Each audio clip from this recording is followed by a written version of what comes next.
Jay-Z is a high-ranking adept. You know what I'm saying? Way higher up than Drake, man. You know what I'm saying? Drake's still climbing up. That's why he's still doing them humiliation rituals and all that weird. You know what I'm saying? But Jay-Z is a high-ranking adept or a warlock, whatever you want to call it within this industry. Jay-Z is the head gatekeeper over these rappers, man. You notice they all seek Jay-Z's approval or acceptance because in order to even be invited to a party or initiated into these little groups, it gotta go through Jay. You know what I'm saying? He has the most power, money, and knowledge and enlightenment when it comes to the ancient science and magic and the occult. Because what most people don't know is that Jay-Z comes from that school of Dr. Malachi York. Yeah. You know what I'm saying? That's why he calls himself Jay-Z. You know what I'm saying? It comes from Dr. Malachi Z. York. You know what I'm saying? Jay-Z come from that Nuwapian school. So when you hear Jay-Z talking about the galactic custodians, the draconian reptilians, magic, and spirituality, what do you say? I told my wife this spiritual stuff really works. Like, just know he learned a lot of that from Dr. Malachi Z. York. Jay grew up around the Nuwapian nation, you know what I'm saying, that had learned the true knowledge firsthand. He just chose to turn evil once he got into the industry, using all of that knowledge for a sick, twisted agenda. And that's facts. And that's why you will rarely see him publicly humiliating himself, you know what I'm saying, or just doing the most. He's already attained the top position over most of these artists. He's what the elites call their golden child. He convinces a lot of these artists to sell their souls and join these secret societies. You know what I'm saying? In order to keep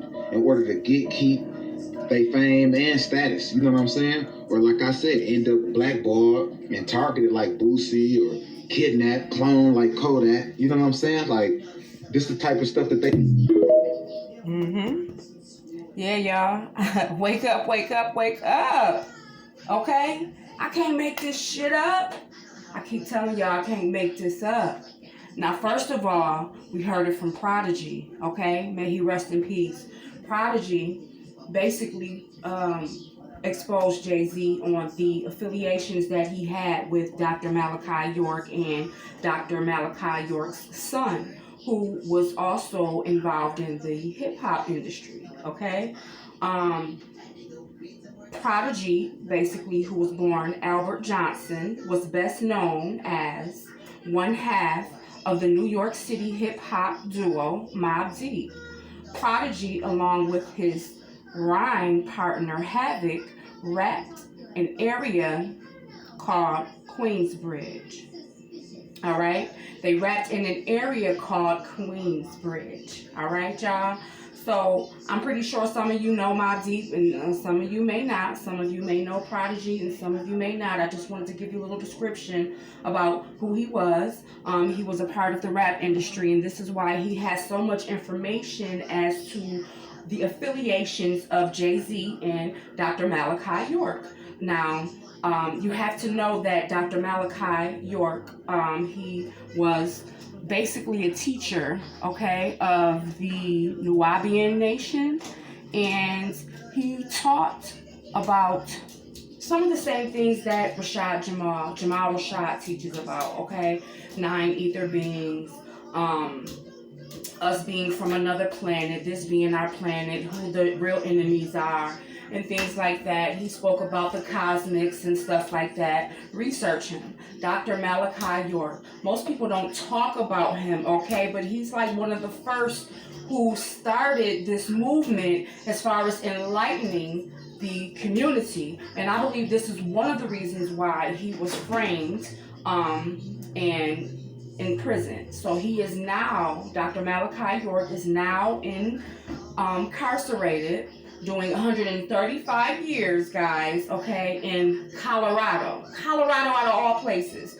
Now, you know that there's high frequency energy in Colorado, so why Colorado out of all places? You know what I'm saying? And the crime took place, quote unquote, in Atlanta, all right?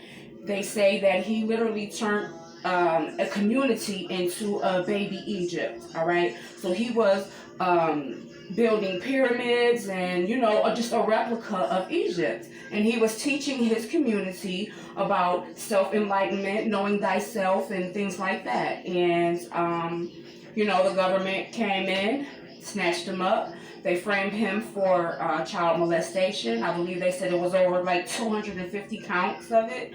Like, it was just crazy. You know what I'm saying? And like, from all the things that I read, no one ever stepped up and said, oh yeah, he touched me. There was one of the, it was a journalist who said that, oh, I walked in and I saw two boys sitting on his lap. Okay, don't y'all sit on Santa Claus' lap? Is y'all calling Santa Claus a freaking pedophile? Come on, y'all. Let's get real. Let's get real with this, okay? But back to the situation at hand. The thing is, you know, when our people step up and try to wake us up and enlighten us and things like that, stuff like this happens. You know what I'm saying? Because you have people on the inside who are infiltrating. All right? Infiltrating. Jay-Z learned all of this information, all right? And instead of him using it for the greater good of his people, he used it for himself, all right? Selfishly. Used it for himself. And now he's basically overseeing the whole rap industry. No one gets in except for through him, like he's the son of God or something. You know what I'm saying? You know how Jesus said, no one can come to my Father except for through me?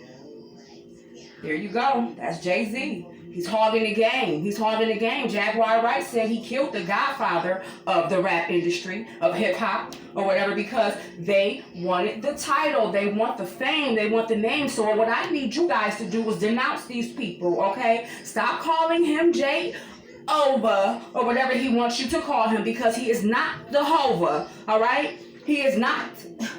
He is not. Stop calling him that, because y'all giving him power. Stop throwing up that diamond sign, all right? And start reading in between the lines, because this man is wicked. This man is evil. I'm telling you, like, when DJ Shay passed away the same day, it just a gut feeling went through my stomach, like, yo, they killed me.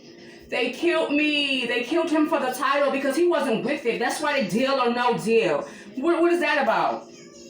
What was that about? Deal or No Deal? Right before he passed away, Benny came out with a song called Deal or No Deal. So who was he talking to when he said that? Come on, guys. I need you to ask yourself that question. And I know a lot of you people in Buffalo are suspicious about these things, but you're just not saying anything. So guess what? I'm going to be the one to say it, because I see what's going on, y'all. And if y'all don't see what's going on, then something is wrong with y'all. But I can understand y'all not saying nothing. A lot of people got to protect their jobs. A lot of people got to protect their family. A lot of people got to protect, you know what I'm saying? Because you feel as though you're not protected. All right? You feel as though you're not protected, but guess what? It is your job to expose evil, to expose the devil, to expose wickedness. Because if you don't, and you know about it, then that means you are a part of it. And you are just as guilty as the perpetrator. Okay? So now I need y'all to know that y'all got to stop throwing up these signs. Y'all got to denounce these people. Y'all got to stop living in fear. Okay? I'm done.